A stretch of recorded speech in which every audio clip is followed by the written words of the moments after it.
Assalamualaikum warahmatullahi wabarakatuh. Selamat pagi semuanya. Ini Ibu akan membawakan mata kuliah manajemen kualitas. Ini bahannya udah Ibu share kan? Mudah-mudahan kalian baca. Ini peraturan di kelas. Intinya kalian itu harus selalu absen di portal, karena kalian itu dual sistem. Kalau satu kali tidak masuk bisa mendapat surat peringatan. Terus anak dual sistem itu harus mempunyai etika dan etika yang baik, ya, etika atau attitude yang baik. Terus penilaian tugas dan kuis 20%, absen 10%, UAS 50%, dan UTS 20%. Jadi kalian harus selalu hadir, karena kalau 3 kali nggak hadir itu bisa, sekali aja nggak hadir, anak dual sistem bisa dianggap gagal, gitu kan. Terus untuk UAS itu nilainya 50%. Jadi kalian harus benar-benar belajar. Ya, ingat di UAS 50%. Kalau nilai bagus, usahakan semua mendapatkan nilai yang sempurna. Oke, materi perkuliahan ada siklus PDCA, Plan Do Check Action, ISO, Seven Tool, termasuk dalam diagram alir, check sheet, Pareto, diagram sebab akibat, histogram, diagram pencar, terus ada diagram kendali X berhubungan dengan R, kendali regresi, poster dan produk, sertifikat ISPO, pemangku kepentingan, perbedaan ISPO dan RSPO. Oke, ini semua bisa kalian baca di buku, juga bisa kalian cari juga di internet, ya. Sekarang kita kan belajar manajemen kualitas. Apa sih arti manajemen? Apa arti kualitas? Kalau manajemen itu suatu seni ilmu yang ada POAC-nya, ada plan, POAC organization, action, dan check. Ya, intinya ada rencananya, ada kegiatannya, dan dicek lagi, itu manajemen. Terus kualitas itu apa sih? Kualitas itu sebenarnya susah didefinisikan. Kenapa?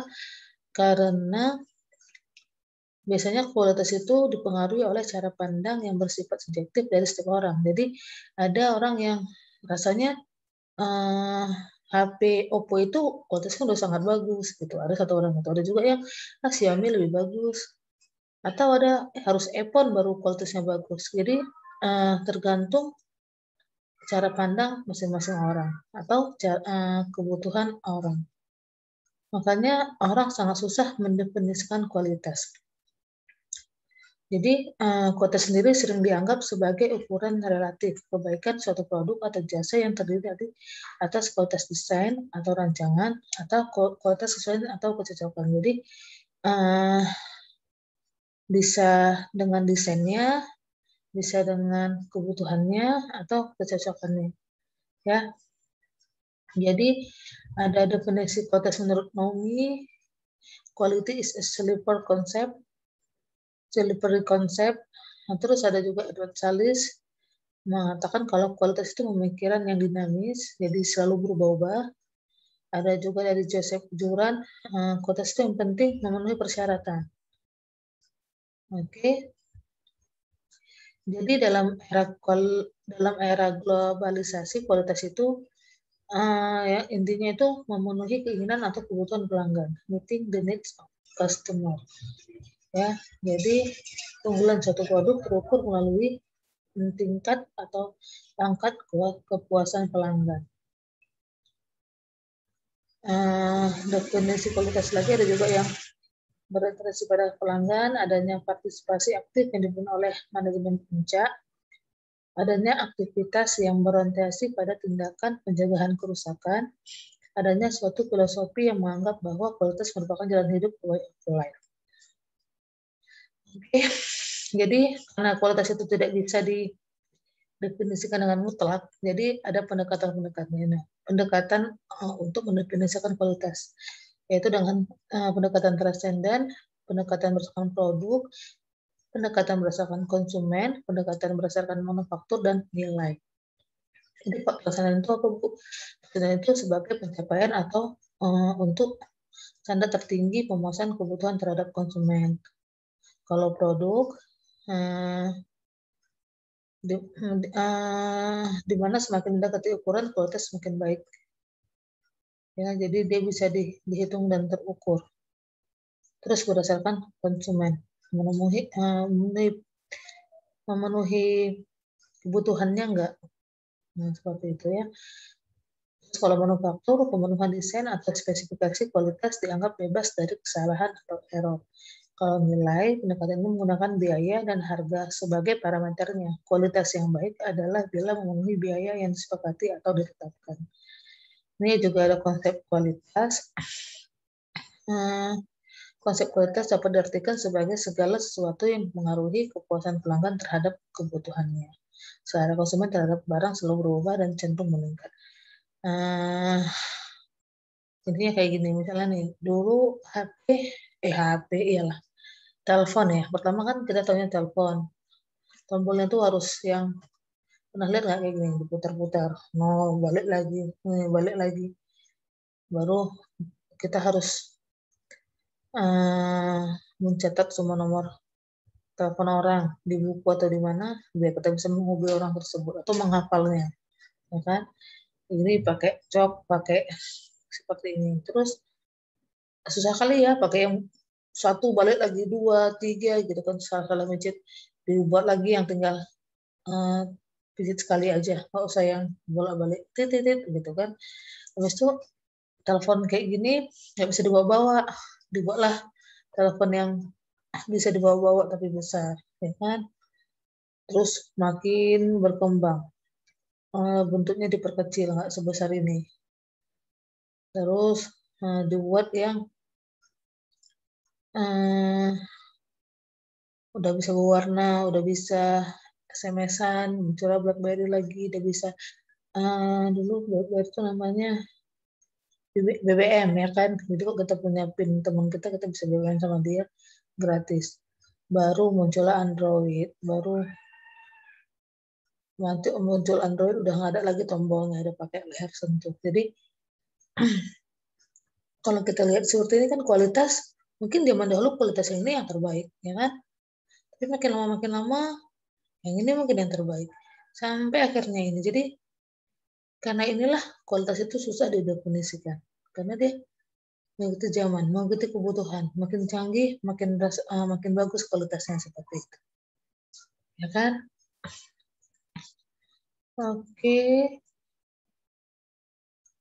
Terus yang ini, perlukah penerapan manajemen kualitas? Sangat perlu. Kenapa? Karena permintaan konsumen terus berkembang. Seperti HP tadi. Makin lama makin berkembang. Mungkin nanti muncul HP yang udah nggak nampak lagi HP-nya mungkin ya kan. Nah, kita bilang, ini telepon ini, langsung nelfon. Udah nggak ada lagi bentuk HP-nya mungkin nanti. Terus proses persaingan antar produsen. Jadi kayak ini, dulu Nokia pada masanya sangat berjaya gitu kan. Muncul Android udah nggak ada lagi Nokia tenggelam. Jadi pasti persaingan konsumen itu, persaingan antara produsen itu pembuat barang, pembuat produk itu pasti ada. Ya kan, makin lama sampai makin bisa bersaing, makin bisa memenuhi kebutuhan konsumen, itulah yang pemenangnya. Terus peningkatan kualitas, ya. Jadi perubahan kebutuhan konsumen dari tahun ke tahun. Yang pertama biasanya tuh kalau harga udah murah maulah orang. Tapi sekarang habis itu yang tahun yang kedua kualitasnya, yang tahun ketiga kualitas dan harga. Jadi ada yang barangnya mahal tapi kualitasnya bagus, kadang-kadang orang nggak mau beli juga gitu kan. Tapi ada yang kualitasnya standar, harganya juga terjangkau, orang kadang-kadang lebih milih itu. Jadi tergantung dengan konsumennya. Oke, ini ada evolusi manajemen kualitas, ada permulaan revolusi industri, era inspeksi, era kualitas statistik, penjamin kualitas, dan penjamin kualitas terpadu. Ini bisa kalian baca ya. Oke, ini definisi kualitas. Ini pengendalian kualitas ya. Ada menurut Galvin tuh ada performance, kesesuaian produk dengan fungsinya. Jadi kalau misalnya HP fungsinya untuk zaman dulu telepon doang atau SMS doang. Kalau udah bisa itu udah aman lah, ya kan. Tapi misalnya HP nih bisa internetan, rupanya nggak bisa internetan, berarti nggak sesuai. Gitu. Fitur pembedaan dengan produk lain. Nah, apa sih keunggulan produk kita dengan produk yang lain seperti itu? Nah, mungkin kalau misalnya kayak zaman dahulu tuh yang BlackBerry, dia hanya sama dia bisa BBM-an. Kalau HP biasa, HP Android dulu pas belum ada chat mesti kalah dengan BBM. Udah ada bisa chat bisa WA, udah menang gitu seperti itu kan. Jadi ada keandaan produk masing-masing. Conformance, desain produk dengan syarat, ukuran, karakteristik, desain, dan operasi yang ditetapkan. Terus ada ketahanan produk, mana yang lebih kuat. Terus ada kemudahan perbaikan komponen. Jadi kalau misalnya HP-nya rusak, udah nggak diperbaiki, ada tempatnya nggak seperti itu, ada tempat servisnya nggak. Terus keindahan atau daya produk, bagus nggak bentuknya, enak nggak dilihat, estetik, ya kan. Terus perception, fanatisme konsumen terhadap produk tertentu. Nah, jadi ada orang yang kalau udah punya iPhone, dia tuh nggak akan mau ganti HP lain. Harus iPhone juga, mau harganya 25 juta, 30 juta, pokoknya harus HP-nya iPhone. Ya kan, jadi ada tipe konsumen yang seperti itu. Ada juga konsumen yang aku maunya Oppo. Yang penting dia itu kameranya bisa fake, bisa buat muka aku mulus, atau Redmi yang seperti itu ya. Nah, jadi aku suka Redmi. Mungkin kalau aku dipoto jadi cantik, jadi mulus, jadi ganteng, ya tergantung orang, ya kan. Nah, ini ada tugas. Mengapa sulit mendefinisikan kualitas itu di PPT udah dijelasin. Apakah ada perbedaan kualitas untuk produk dan kualitas jasa? Pasti ada. Coba berikan contohnya. Berikan contoh mengenai 8 dimensi kualitas. Di PPT juga udah ada, ya kan? Saya satu paper ini tugas kalian. Oke. Kita lanjut berapa menit ya? Berikutnya sih. Pengendalian kualitas.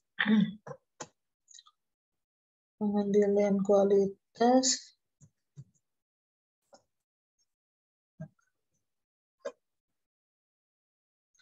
Definisi kualitas. Ini udah dibahas sebelumnya kan.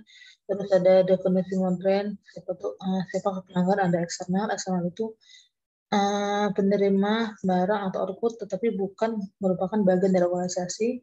Ada pelanggan internal, penerima output dari orang atau departemen lain yang merupakan bagian dari organisasi. Misalnya nih kalau pelanggan eksternal di pabrik kelapa sawit misalnya, di pabrik yang di pabrik itu kita nggak kerja di situ kan, kita tapi memakai minyaknya, itulah pelanggan eksternal. Tapi misalnya dia orang yang kerja di pabrik minyak kelapa sawit, dia memakai juga produknya, itulah pelanggan internal.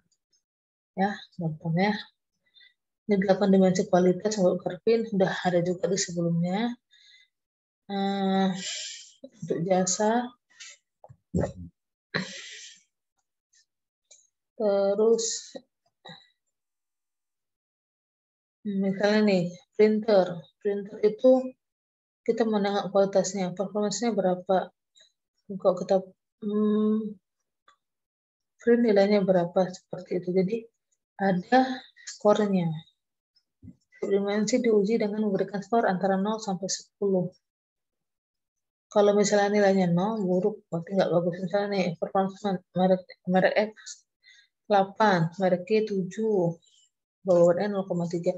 Ini bobotnya harus 1 jumlahnya. Jadi ini dijumlahkan 0,30, 0,05, 0,15, bisa dijumlahkan hasilnya 1. Jadi misalnya merek X sama merek Y, merek Canon sama merek apa lagi ya, Epson misalnya. performance-nya, misalnya yang ini 8, yang ini 7. Ada skornya. Ini cari skornya bisa kita pakai kuesioner, kita sebarkan, jadi bisa kita hitung skornya, ya kan? Jadi bisa diukur. Setelah itu skornya itu kita kalikan dengan bobotnya, kita jumlahkan. 8 dikali 0,30, 2,40. 7 dikali 2,1, 7 dikali 0,03, 2,10. Ya kan? 8 dikali ini, 7 dikali 0,30.